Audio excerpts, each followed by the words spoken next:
என்னடா வலையை தூக்கிட்டு போயிட்டுருக்கானுங்களேன்னு பார்க்குறீங்களா? நம்ம வீட்டில் மீன் இருக்குது, ஹாம்ஸ்டர்ஸ் இருக்குது. ஆனால் ஒரு பேர்ட்ஸ் இல்லாதது ஒரு மாதிரி இருந்துச்சு. சரி, ஏதாவது ஒரு பேர்டு வளர்த்தலாம், லவ் பேர்டோ ஏதோ ஒன்று வளர்த்தலான்னு சொல்லிட்டு அதுக்கு கூண்டடிக்க தான் போகிறோம். அதுக்கு தான் இப்போ ஸ்ட்ரைட்டாக மெஷ் வாங்குறதுக்காக கடைக்கு வந்திருந்தோம். நம்ம தேடி பார்த்து இந்த மெஷ் ரொம்ப சின்னதாக இருந்துச்சு. அப்புறம் 4 ஃபீட்டில் மெஷ் கரெக்டாக இருக்கும்னு பிளான் பண்ணி 4 ஃபீட்டில் அண்ணன் எடுத்து கொடுத்து வாங்கிட்டு வண்டி எடுத்துகிட்டு கிளம்பிட்டோம். இந்த சீரீஸில் மொத்தமாக எவ்வளோ ஆச்சுன்றதை ஸ்டெப் பை ஸ்டெப்பாக நான் சொல்லிடுவேன். இந்த மெஷ் வந்து 2 மீட்டருக்கு வாங்கினோம், 280 ரூபா.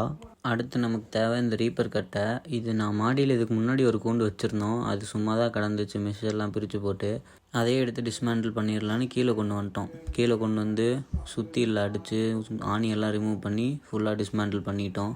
அப்போ தான் ஒன்று நோட்டீஸ் பண்ணோம். மாடியில் நாங்கள் அந்த ரீப்பர் எடுக்க போகிறப்போ பக்கத்தில் கன்ஸ்ட்ரக்ஷன் ஒர்க் நடந்துட்டு இருந்துச்சு. அங்கே கொஞ்சம் ரீப்பர்லாம் சும்மா கிடந்துச்சா, அதை போய் அவங்களுக்கே தெரியாமல் தூக்கிடலான்னு சொல்லி கிளம்பிட்டோம். அங்கே போய் பார்த்தோம், யாருமே இல்லை. சரி, கட்டையும் நல்லா இருந்துச்சு. அங்கேருந்து அவங்களுக்கே தெரியாமல் தூக்கிட்டு ஓடி வந்துட்டோம். இந்த மாதிரி உங்களுக்கும் எங்கேயாச்சும் கிடந்துச்சுன்னா தூக்கிக்கோங்க. அப்படி இல்லைனா ஒரு 50 ருபீஸ் போல் ரீப்பர் வாங்கிக்கோங்க. இதையும் நம்ம ஆட் பண்ணிக்கலாம் நம்ம கூண்டோட காஸ்ட்டில். பார்ட் 2ல் நம்ம பண்ண கன்ஸ்ட்ரக்ஷன் எல்லாத்தையும் நீங்கள் பார்ப்பீங்க.